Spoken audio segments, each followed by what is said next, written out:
Hello there. So you want to know how you can simply go ahead and find the Apple ID password. This is going to be the only video that you'll ever need to watch on the internet. So with that being said, let's get straight into the video. So there are two options you can go ahead and do so.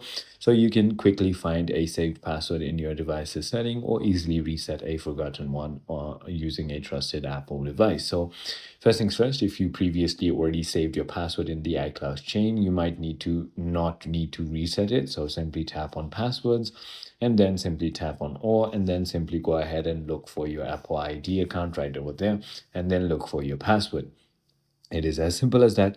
However, if you don't have it saved up previously, you need to go ahead and reset it. So simply go ahead and head into your settings. So I'm simply going to go ahead and search for that. Now tap on your profile icon right over here, click on sign in and security right over here, and then you can simply go ahead and change it right from here. So it is as simple as that. I hope this video clarifies everything for you. If it did, hit that like button and I'll see you on the next one.